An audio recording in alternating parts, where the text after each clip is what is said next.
Morning all. Thought I'd have another 15-minute game this morning. Maybe a more relaxed pace is actually good for morning play.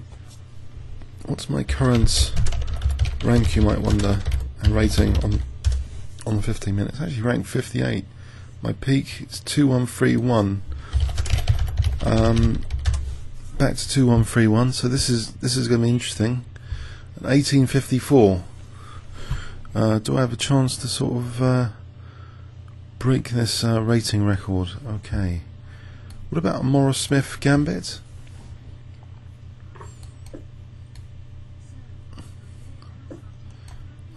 Declined. People are very cautious sometimes and declining the old Morris Smith.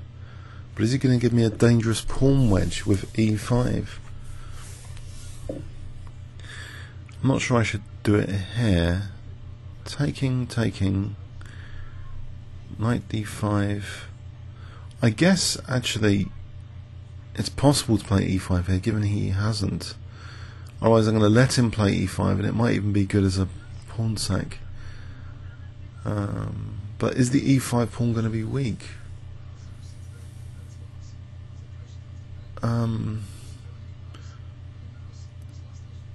And he takes on c3 later. I think actually this bishop's worth it, so I'm going to do it. Taking, knight d5, castle, knight c3, takes. Okay, I've got a shattered pawn structure, I've got a dangerous bishop on the diagonal, and maybe queen c2 on the cards. So yeah, I think maybe that's a problem with his setup, allowing this e5. So both pawns did come to the centre for that e5. Knight c5 might be on the cards here. There's no bishop h7. Queen c2, there's knight c5. Queen e2, knight c5, bishop c2, maybe b6 for bishop a6. So now he's put a spanner in the works. What about knight e4 to stop knight c5? Knight c5, take, bishop c5, castle. I think knight e4 might be an idea, or bishop e3, knight c5, take. Bishop e3 might actually be more natural here. Not to move this piece again. It clears the rook. So I'll give up the dark square bishop. He has a bishop on c5. I play queen c2. Mind you, then g6, and I can't exploit the dark squares. And also here, with bishop c5, queen c2, am I not forking c5 and h7? So maybe knight e4. I'll play knight e4. Mind you, hang on. c7's weak. I mean, queen c7 would attack e5. Bishop f4. Okay, bishop f4 there. Queen c7, bishop f4. I don't want to lose too much time. But it actually probably is winning a pawn, because knight c6. Oh well, after all that. So queen c7 does seem to be winning a pawn, so I've been overly ambitious here, it seems. Can I castle and play f4, f5? Let him take on e5, f4, f5. He even takes immediately for the check. Bishop d2 to c3.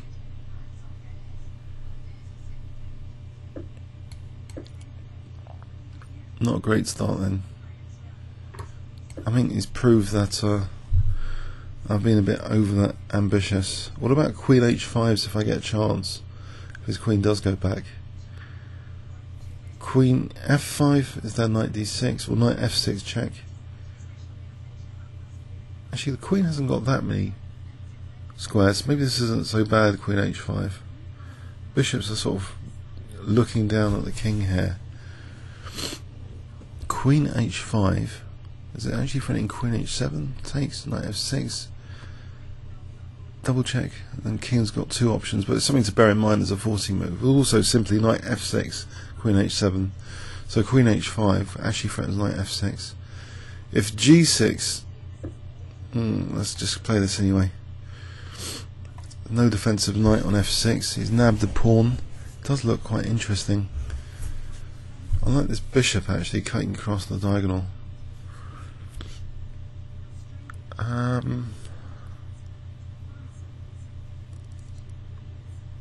haven't castled yet, but I don't want to give him knight d7 to f6. So here, I don't know, knight g5. Knight g5, there's nothing else apart from knight g5, just getting that dark square bishop with nothing else. What is there? g4, he just takes. I think knight g5 threatens, I'll get the dark square bishop.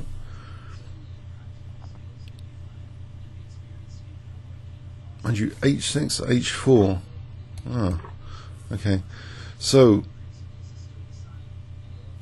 got something for a pawn.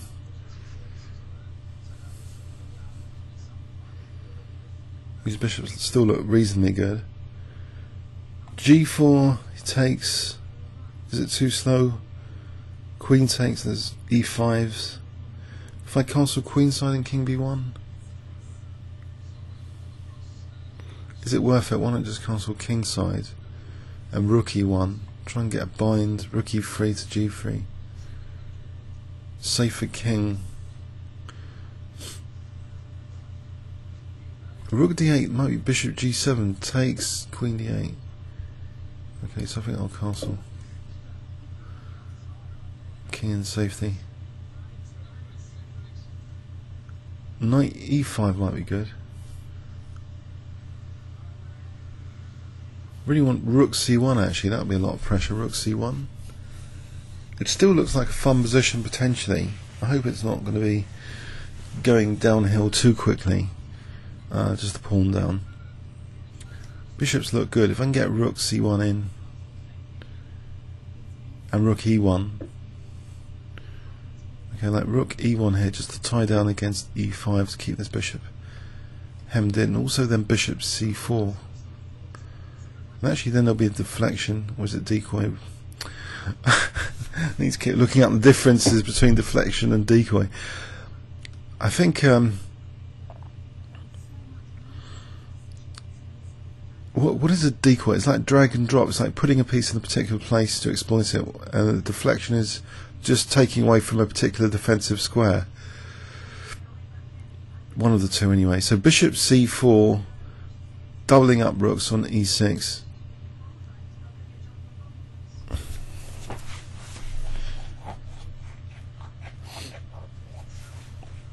So one of them is definitely like a drag and drop tactic, that you're definitely putting a particular piece on a particular square and you don't really care about the defensive duties maybe it had.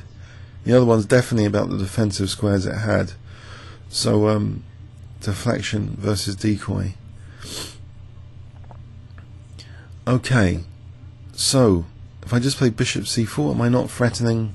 This bishop's not that useful here. I'm never going to play g4, so I'm going to stick it there and threaten bishop e6 or rook e6 because of g7. Also there's rook e3. Okay, f4. What about f4, playing f4 to get rook e3 and later and rook g3 without f4 from black? Also there's another idea. If rook e8, maybe rook d1 threatening rook d7, and again rook e6. King moves. There's no rook e7, there's no rook h6, but there seems to be pressure building up here. I wonder rook a8 f4 does play a role, but what about say queen g6? Now here it does seem rook e6 is an interesting idea. If knight e5, maybe actually their rook c6 attacking the queen. So rook e6 does seem juicy. Bishop e6 not so juicy, I think. If rook e6 king h8, almost rook f6 works. But maybe just rook takes c6. Actually, that's pretty good. Rook takes c6 is actually a threat here.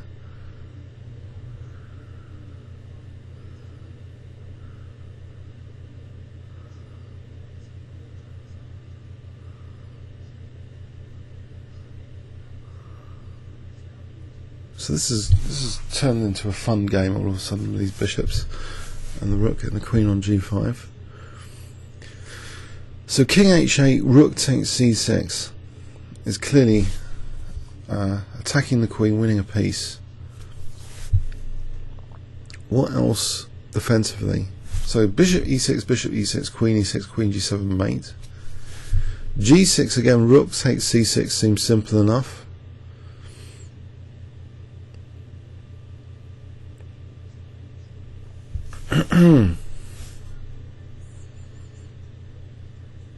Knight e5.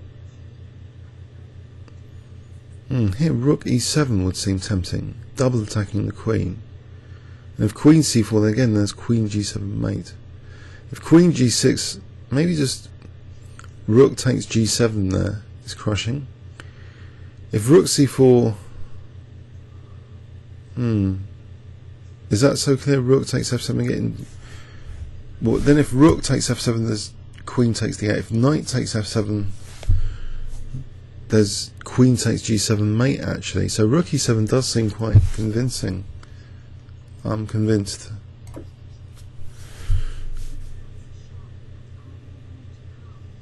If knight e6, there's bishop takes e6. Bishop e6, rook takes f7. So queen c4, queen g7, rook c4, rook f7. Then if rook f7, queen d8. If knight f7, queen g7. If queen g6, there's rook g7.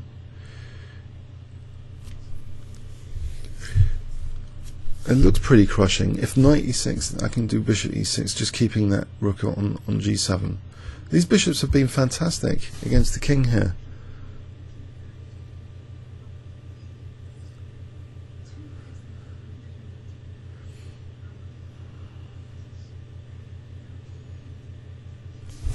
That was a bit unexpected. So it turned out to be a good positional sacrifice, of course, losing e5. Oh dear, oh dear. So I think rook takes f7. I'm threatening mate. If rook takes, then with queen takes. And in fact, rook f8, I take on d7. Bit of a disaster.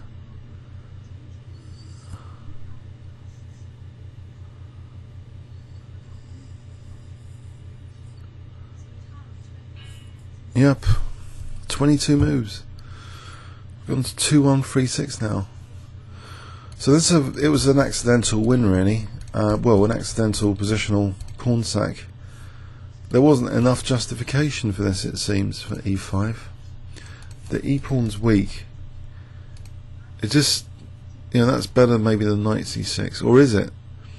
Maybe just slowly building up on e5 is safer.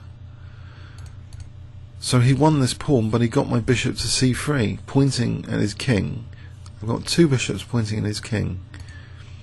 I've got a queen coming in without a defensive knight on f6.